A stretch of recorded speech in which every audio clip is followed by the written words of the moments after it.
وَلَقَدْ يَسَّرْنَا الْقُرْآنَ لِلذِّكْرِ فَهَلْ مِن مُّدَّكِرٍ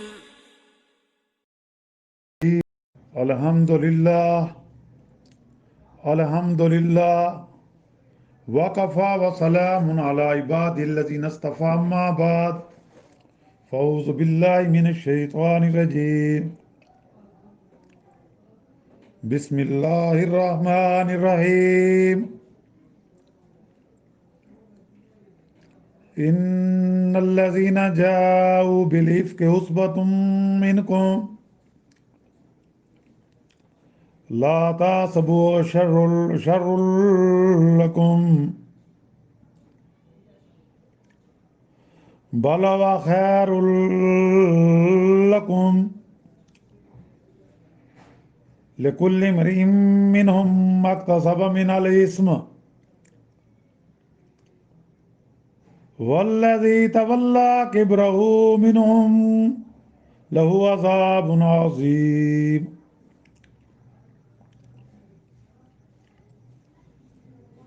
جو لوگ یہ بہت بڑا بہتان لائے ہیں یہ بھی تم میں سے ایک ہی گروہ ہے، تم اسے اپنے لیے برا نہ سمجھو بلکہ یہ تو تمہارے حق میں بہتر ہے. ہاں، ان میں سے ہر ایک شخص پر اتنا گناہ ہے جتنا اس نے کمایا ہے، اور ان میں سے جس نے اس کے بہت بڑے حصے کو سر انجام دیا ہے اس کے لیے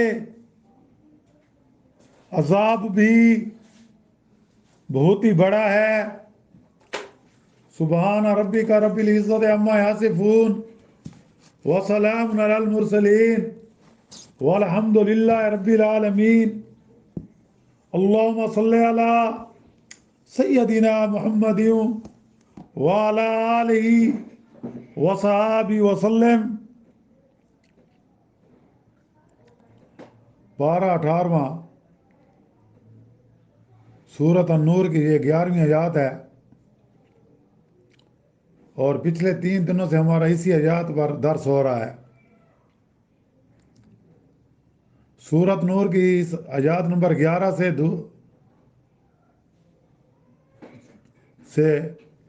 2 رکوع پر ختم ہونے تک یہ تمام آیاتیں جو ہیں ان کا جو شان نزول ہے وہ حضرت ام المومنین عائشہ رضی اللہ تعالی عنہ پر جو تہمت لگائی تھی ان کی عفت کی شہادت اللہ نے خود ان آیات مبارک میں دی ہے. جیسا کہ یہ آیات نمبر 11 کی تلاوت کی گئی ہے اور اس کا ترجمہ بھی کیا گیا ہے. جیسا کہ ترجمہ میں آپ نے سنا ہے کہ جن لوگوں نے یہ طوفان برپا کیا ہے وہ تمہارے میں کا ایک گروہ ہے، تم اس کو اپنے حق میں برا نہ سمجھو بلکہ یہ تمہارے حق میں بہتر ہی بہتر ہے. اور ان میں سے ہر شخص کو جتنا کچھ کسی نے کیا تھا گناہ ہوا، اور ان میں سے جس نے اس میں سب سے بڑا حصہ لیا اس کو سخت سزا ہوگی. گزشتہ درس میں اس آیات کے تحت قصہ افک یعنی ام المومنین حضرت عائشہ صدیقہ طاہرہ رضی اللہ تعالیٰ عنہ پر جو تہمت لگائی گئی تھی، اس کو جیسا کہ حدیث مبارکہ میں روایت ہے بیان کیا جا چکا ہے، جس کو ذہن میں رکھنے سے ان آیات کی تفسیر و تشریح جو حضرت صدیقہ رضی اللہ تعالیٰ عنہ کی برات میں اللہ تعالیٰ نے نازل فرمائیں اور جو اس آیات سے شروع ہوتی ہیں، بخوبی سمجھا جا سکتا ہے۔ عبداللہ ابن ابی جو منافقین کا سردار تھا، بظاہر مسلمان بنا ہوا تھا اور بڑا ہی خبیث اور باطن میں دشمن تھا جناب رسول اللہ صلی اللہ علیہ وسلم کا۔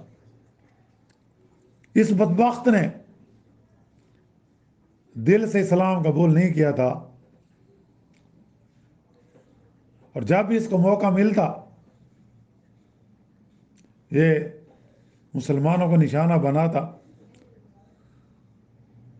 حتیٰ کہ جیسا کہ اما عائشہ کے واقعہ میں اس نے جو تہمت لگائی یہ اسی کا اختراع کرنے والا تھا۔ منافقین مدینہ جو بظاہر مسلمان بنے ہوئے تھے مگر دل سے دشمن اسلام تھے، انہوں نے اس کا چرچا خوب کیا، حتیٰ کہ سیدھے سادے کچھ مسلمانوں نے بھی ان کی بات مان لی۔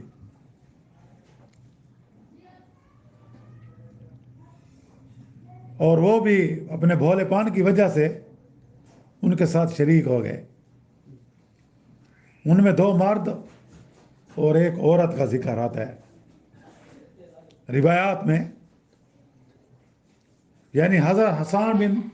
ثابت انصاری رضی اللہ تعالیٰ عنہ جو مشہور شاعر اسلام ہے، اور دوسرے حضرت مصطح رضی اللہ تعالیٰ عنہ جو حضرت ابو بکر صدیق رضی اللہ تعالیٰ عنہ کے خالہ زاد بھائی تھے، اور وہ بدری صحابی تھے۔ اور دوسری حضرت حمنہ بنت جاش جو ایک رشتے سے حضور اکرم صلی اللہ علیہ وسلم کی سالی بھی تھی کہ وہ حضرت طلحہ رضی اللہ تعالیٰ عنہ ان کی بیوی تھی، اور حضرت حمنہ کی بہن زینب بنت جاش حضور صلی اللہ علیہ وسلم کی بیوی تھی۔ چنانچہ 1 ماہ تک یہ چرچا رہا مدینہ میں۔ تو اللہ تعالیٰ نے آخر میں یہ آیات پورے 2 رکوع نازل ہوئے جن میں حضرت عائشہ صدیقہ رضی اللہ عنہ کی برات اور پاک دامنی بیان کی گئی۔ جب یہ آیات برات نازل ہوئی تو مسلمانوں میں سے صرف 3 کو تہمت لگانے کی وجہ سے شرعی سزا دی گئی۔ تہمت لگانے کی شرعی سزا جیسا کہ ہم نے پہلے رکوع میں پڑھا ہے 80 کوڑے ہیں،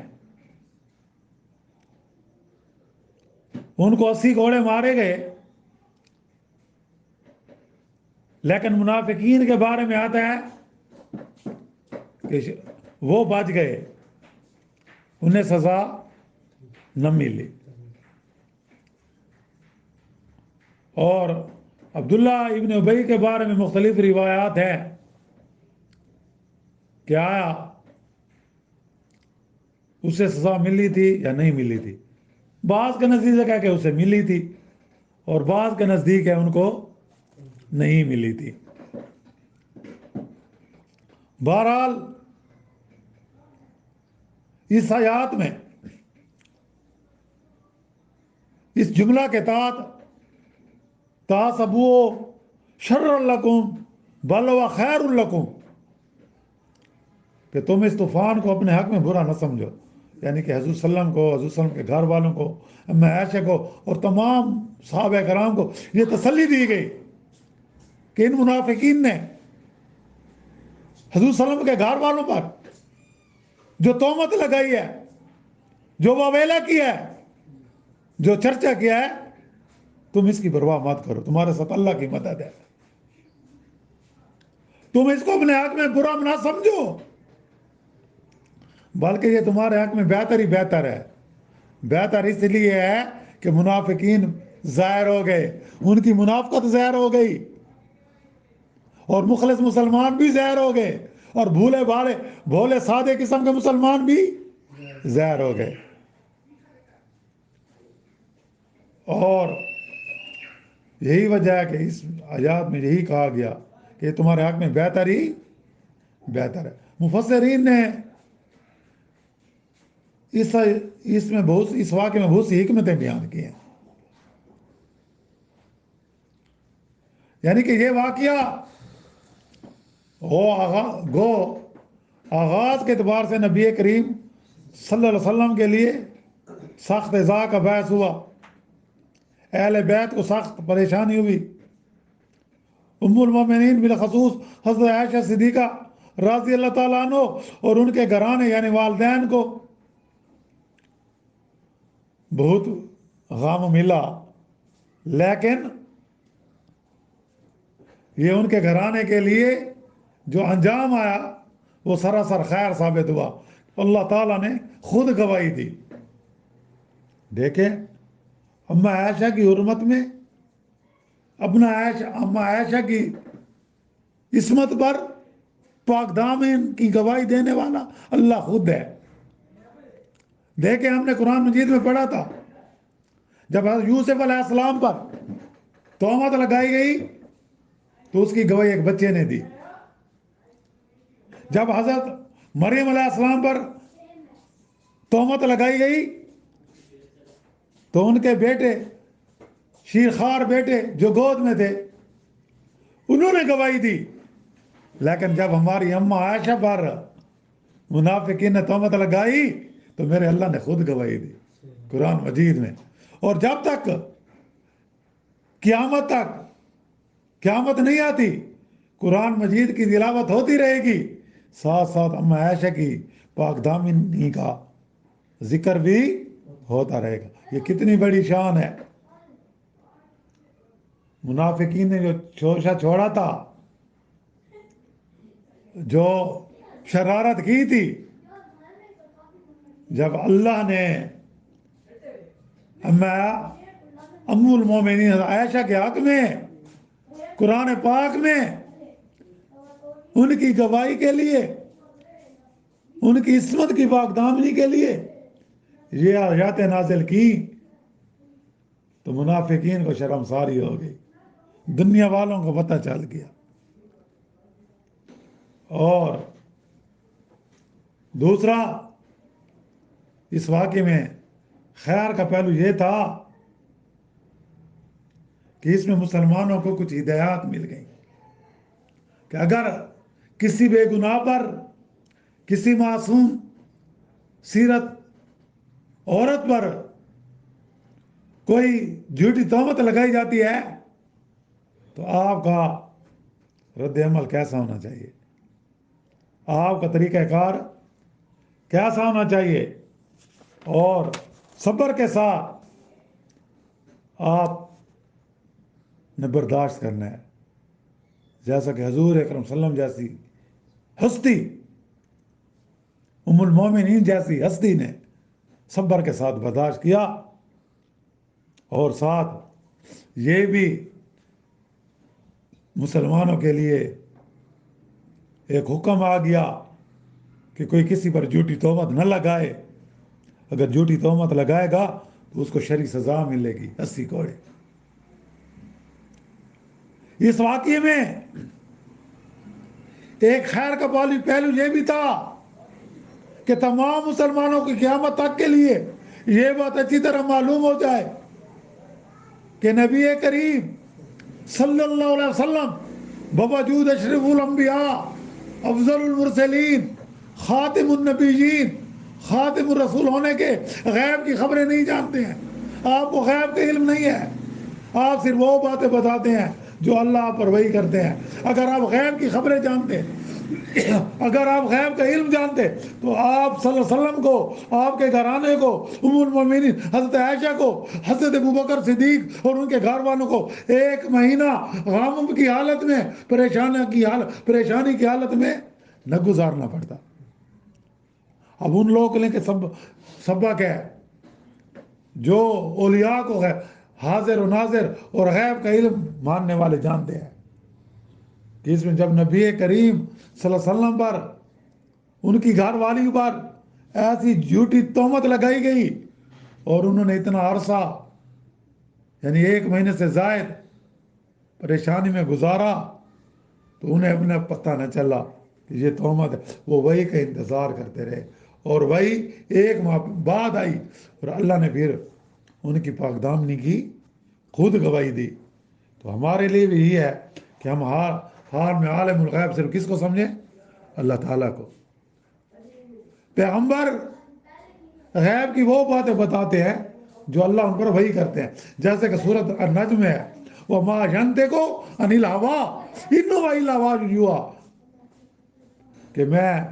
اے نبی کریم صلی اللہ علیہ وسلم ان کو کہہ دو کہ میں اپنی مرضی سے نہیں بولتا، بلکہ جو میں واقعات بیان کرتا ہوں، یہ قرآن مجید جو تمہیں سناتا ہوں، جو مجھ پر اللہ کی طرف سے وحی آتی ہے، میں وہ تمہیں باتیں بتاتا ہوں. تو اللہ تعالیٰ ہمیں دین کی صحیح سمجھ عطا فرمائے، اللہ میں شرک سے بچائے. اور پھر آگے بتلایا گیا کہ جس شخص نے اس فتنے میں جس قدر حصہ لیا تھا اس قدر اس کا گناہ ہے. مثلا بعض منافقین خوش ہو کر، خوب مزے لے کر وہ حیات باتوں میں تذکرہ کرتے تھے، اور بعض اظہار افسوس کے طرز میں یعنی چھیڑ کر مجلس سے تذکرہ اٹھا دیتے تھے اور آپ خود چپ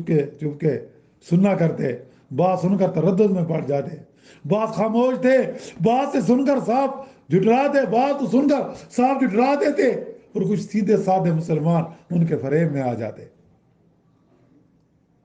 صرف اس پچھلے گروہ یعنی سری رد کرنے والوں کو اللہ نے پسند فرمایا کہ جنہوں نے نہیں بات مانی اور سب کو درجہ بدرجہ کم و بیش الزام دیا گیا، اور جس نے اس میں سب سے بڑا حصہ لیا وہ کون تھا؟ منافقین کا سردار عبداللہ ابن ابی تھا اور اس کے ساتھی تھے منافقین. اکثر روایات کثیرہ میں یہی ہے کہ یہ بڑی چلاکی کے ساتھ یہ خبیث لوگ منافقین بڑے فریب کے ساتھ اس چیز کا چرچا کرتے تھے. میرے نبی کریم صلی اللہ علیہ وسلم کو اذیت دیتے تھے، میری امی حضرت عائشہ ام المومنین کو اذیت دیتے تھے، ان کے گھر والوں کو اذیت دیتے تھے. اب جب قیامت میں جب ان کو سخت سزا ہوگی نا، پھر ان کو پتہ چلے گا کہ ہم نے کیا کھویا کیا پایا. اب آگے جو آیات ہیں ان میں مومنین کو نصیحت ہے کہ انہیں سوچ سنبھل کر رہنا چاہیے اور منافقین کی سازشوں کا شکار نہیں ہونا چاہیے. اور جو اس وقت سیدھے سادے مسلمان ان کے فریب کا شکار ہوئے تھے اور ان کو پھر ان پر حدود نازل ہوئی تھی، ان پر حد جاری کی گئی تھی اور انہیں 80 کوڑے مارے گئے تھے، تو انہیں بھی تسلی دی گئی ہے کہ تمہیں بس آئندہ خیال رکھنا، اگر خدا کا فضل اور اس کی رحمت تم پر نہ ہوتی تو تم بھی آخرت کے عذاب کے مستحق ہو جاتے. اللہ نے تمہارے ایمان خالص کی وجہ سے تمہیں بچا لیا، تمہیں اس دنیا میں سزا مل گئی، اور آخرت میں سزا کن کا مقدر ہے؟ ان منافقین کا ہے. تو اللہ تعالیٰ سے دعا ہے کہ جیسا کہ اللہ نے حضور اکرم صلی اللہ علیہ وسلم کے زمانہ کے منافقین کو ذلیل و خوار فرمایا، اسی طرح آپ بھی اس قوم اور ملک میں جو منافقین گھسے ہوئے ہیں، اسلام کے لبادے میں مسلمان بننے ہوئے ہیں، اور وہ ان کو جب بھی موقع ملتا ہے مسلمانوں کو آپس میں لڑاتے ہیں، اسلام کو بدنام کرتے ہیں، یا اللہ تو ان کو بھی زہر کر دے اور ان کو بھی عبرت کا نشانہ بنا دے، یا اللہ تو ان کو ذلیل اور خوار فرما اور ان کی شرارتوں سے عالم اسلام کو اور ملک پاکستان کو محفوظ فرما۔ وآخر دعوانا الحمدللہ رب العالمین۔ اللہم ربنا آتنا فی الدنیا حسنۃ وفی الآخرۃ حسنۃ وقنا عذاب النار وادخلنا الجنۃ مع الابرار یا عزیز یا غفار یا رب العالمین۔ ربنا تقبل منا انک انت السمیع العلیم وتب علینا انک انت التواب الرحیم۔ صلی اللہ تعالیٰ علی خیر خلق محمد وآلہ وصحبہ اجمعین برحمتک یا